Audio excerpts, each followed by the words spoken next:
The setting for the scripture text that we will read in the Gospel of Mark today is near the end of Jesus's ministry. And in fact, the scene takes place in Jerusalem the last time that Jesus went there. So this is the visit to Jerusalem where he will eventually be arrested and tortured and executed.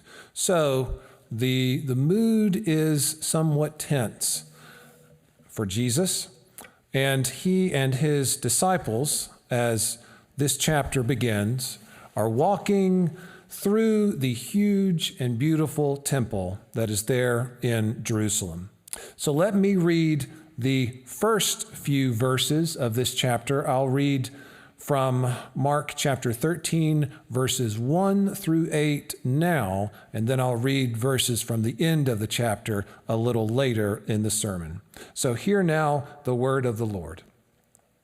As Jesus was leaving the temple, one of his disciples said to him, "Look, teacher, what massive stones, what magnificent buildings." "Do you see all these great buildings?" Jesus replied. "Not one stone here will be left on another. Every one will be thrown down." As Jesus was sitting on the Mount of Olives opposite the temple, Peter, James, John, and Andrew asked him privately, "Tell us, when will these things happen? And what will be the sign that they are all about to be fulfilled?" Jesus said to them, "Watch out that no one deceives you.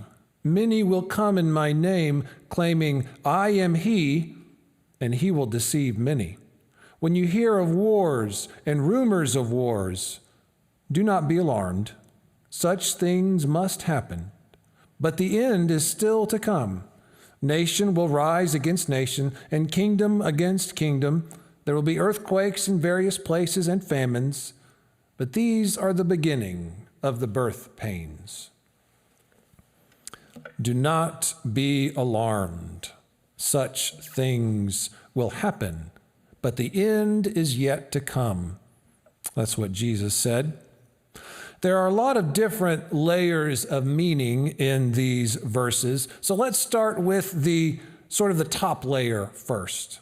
Jesus and his disciples are walking through the capital city of Jerusalem.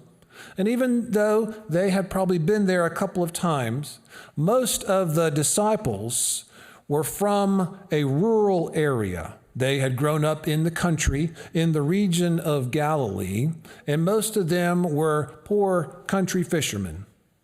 So this was like going to the big city for them, and they were amazed.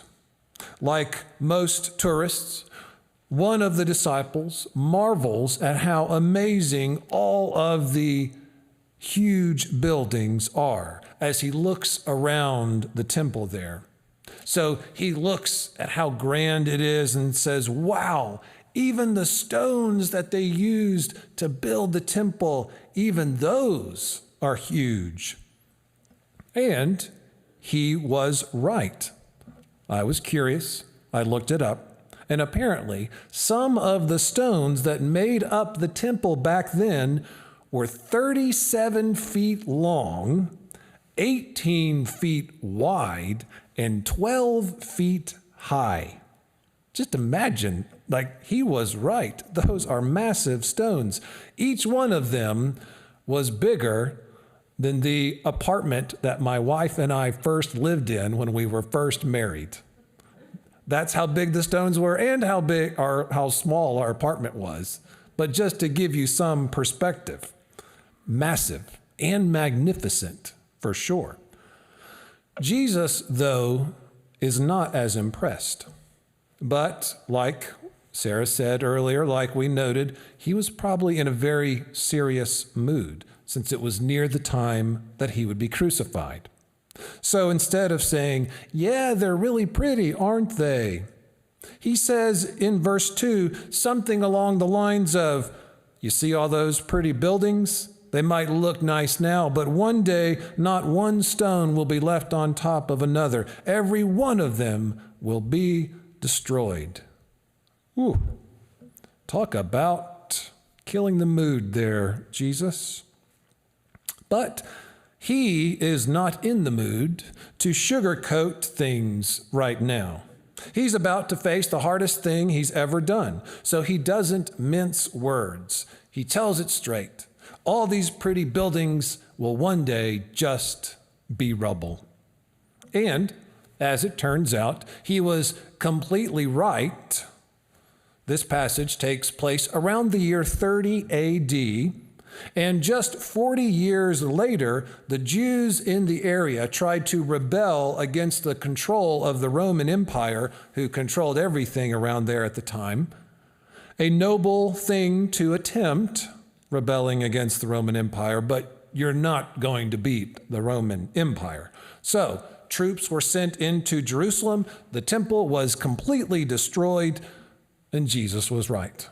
And it was terrible.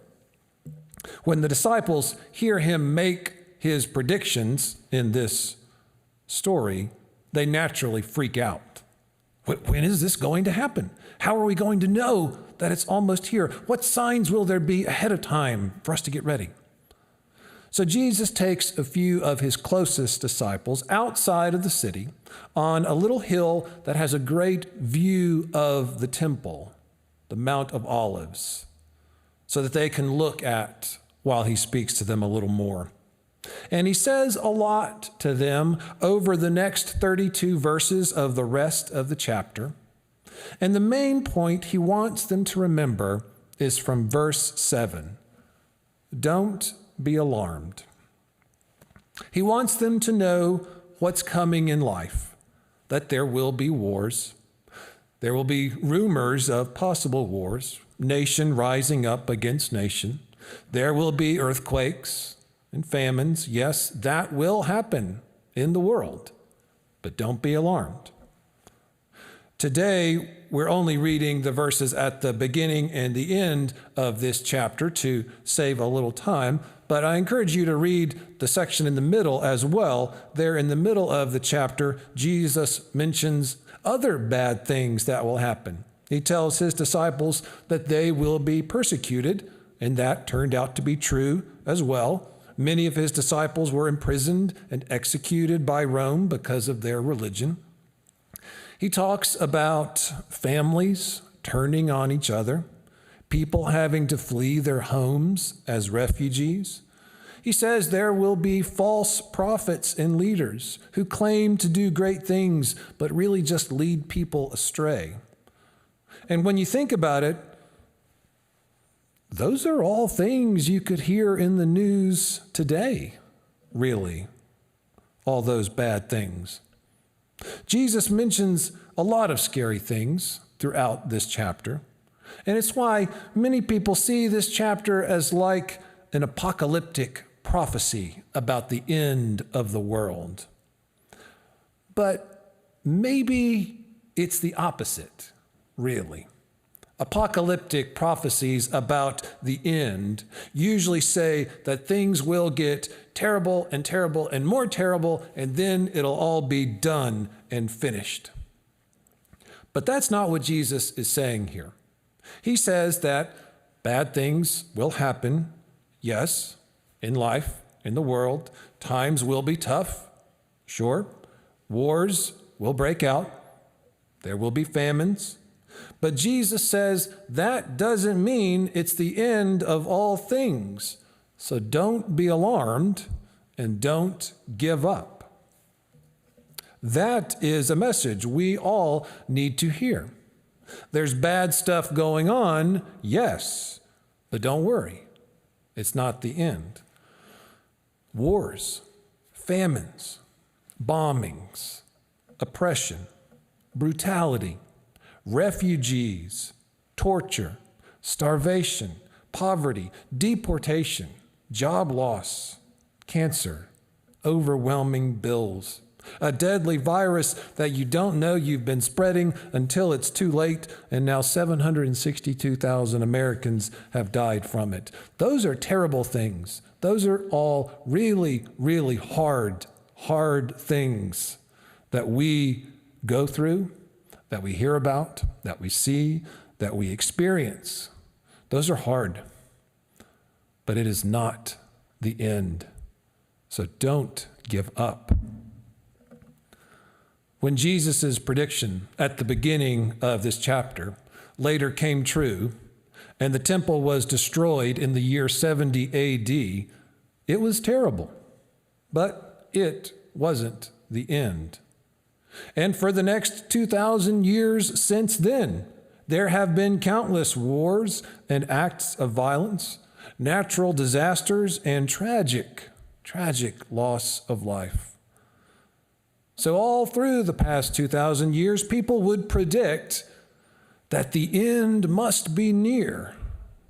But we're still here today, so we can say that it wasn't. It was not near back then. So that's why Jesus says, don't listen to the people who go around shouting that I've already come back. Do not believe it, he says in verse 21. Do not believe it. Do things look bad now? Yes. But there's always going to be bad stuff, sad news happening somewhere. There's always been wars and famines and violence that forces people to flee. The world is a hard place, and many people in it are not kind to each other.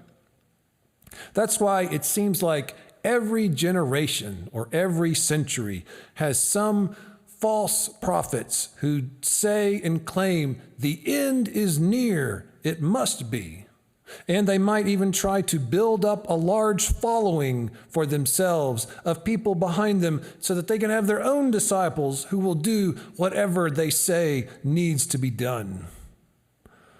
And I've always been fascinated by people who make predictions about exactly when the world will end, or exactly when Jesus will come back, or some apocalypse might happen or something.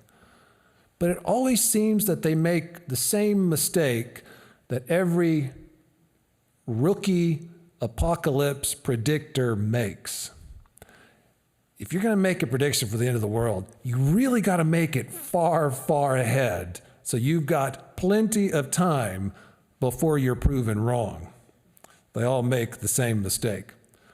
They predict it too soon. Out of curiosity, I looked up some of the more well-known failed predictions that I could find, and there were a lot. These were some of the more memorable. The Jehovah's Witnesses group has a history of predicting when Jesus would come back and the world would end. In the past, they have insisted that Jesus would show up in the year 1878. Then they changed it. 1881. He didn't. They changed it again. 1914. Okay, not that. 1918, definitely. No, they changed it again. 1925, no. And then 1975, they were sure. So after that, they stopped making predictions. Joseph Smith, the founder of the Mormons, predicted that the end of the world would come when he turned 85 years old in the year 1890. Now, it didn't. But to his credit, he never did turn 85 years old, since he was killed at the age of 40 by people from his own church. In the 1850s, the founder of the Seventh-day Adventist Church made many predictions about the end of the world. She insisted that an angel told her, "The time is almost finished. Get ready." And then all of her predictions turned out to be wrong.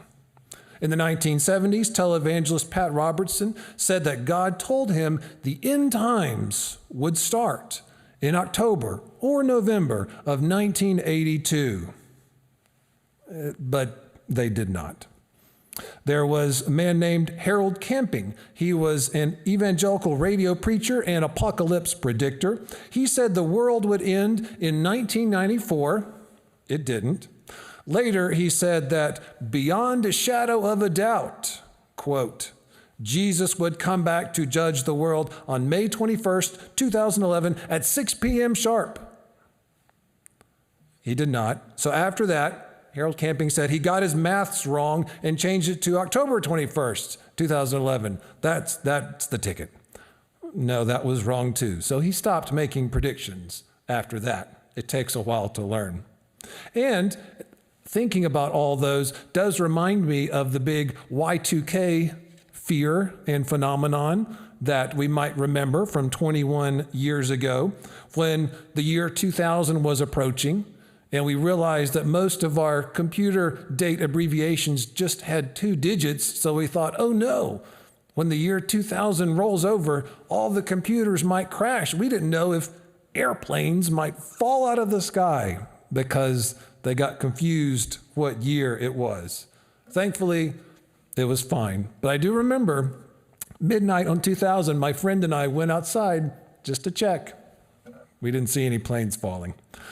But get this, apparently there was also a Y1K fear. Yes, Y1K, like the year 1000, from 1,000 years ago. Many Christians in Europe thought the world would end on January the 1st, 1000. So as the date approached, some Christians got rid of all their possessions. They thought the end was very near, and they gave all those possessions to the church. But when Jesus did not appear, January 1st, year 1000, the church didn't return their gifts to them. So some people seriously criticized the church for doing that. So they were all killed as heretics. And now, we do know that the earth does have a natural lifespan, regardless of crazy predictions of dates and times. We do know that the sun is what gives us heat and energy. So maybe when God said, let there be light, and the sun was formed 4.5 billion years ago, we get to enjoy it all the way until it's done. And yes, scientists have figured out that the sun will eventually run out and blow up, an explosion so big that it consumes the earth, but it won't be for another 5.5 billion years from now. So we've got plenty of time. And really, besides that, we might end up making the air and water so inhospitable that might be sooner than later. So who knows what the time frame might be. We could go on and on with future possible predictions. There have been failed predictions like that all through time. But here's just one problem when you predict the end. When you think the end is coming, you stop. You stop everything. You stop working, you stop saving, you stop planning, because you're done. You think, time's up. I don't need to do anything anymore. You stop trying to help people and make the world a better place because you think the world's almost finished any day now anyway.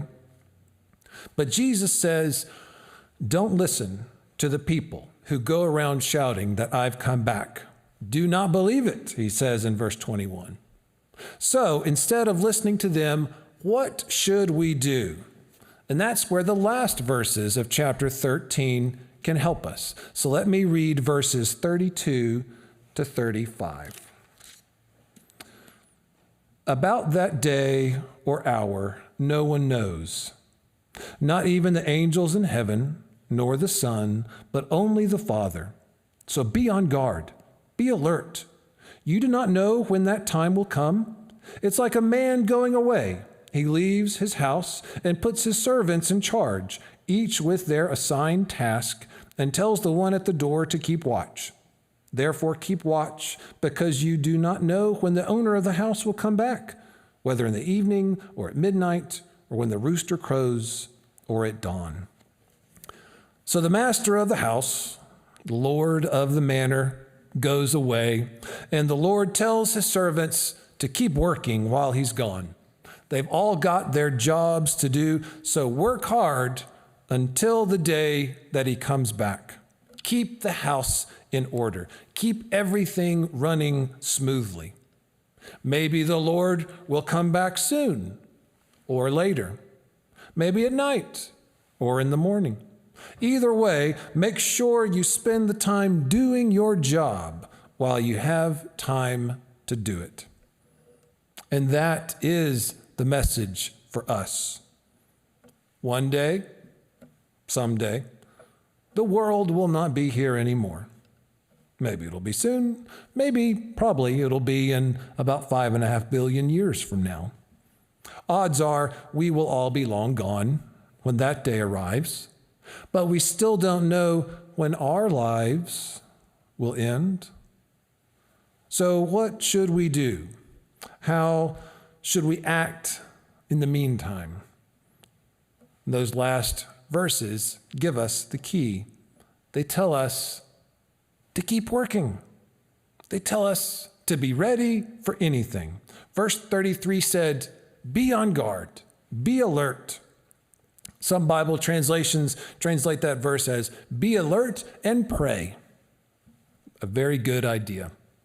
So no need to worry about predictions that people make, because whatever the timing of your life may be, you have a difference to make today.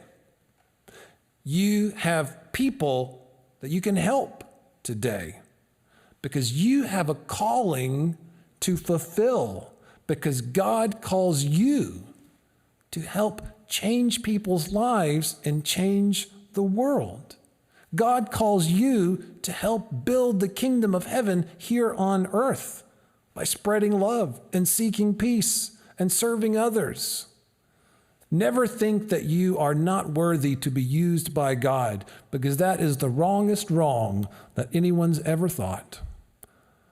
You are worthy because God forgives us all and cleanses us and then wants to put us to good work. The world will continue to be a hard place. So instead of cashing out, we should invest more. When you're troubled with what you hear on the news, or overwhelmed by news that you might receive in your own life, or just worried about everything that's happening, remember, it's not the end. Life will continue. Remember what Jesus says. Don't be alarmed. It's not the end. Do the work I've called you to do. Keep a watch. Be on your guard. And keep living. Because God has an important calling for your life. Let us pray. Oh God, we confess that it really is hard some days to keep going with all the news that bombards us. So help us remember, oh God, that you are with us every day, that you call us out into your world every day, that we don't know the timing of when things will happen, and even Jesus himself said that he did not either. So in the meantime, we treat every day as a gift. We do not give up. So we ask and accept your holy strength, your infinite strength that will help us keep going no matter how hard the news is that we hear. Amen.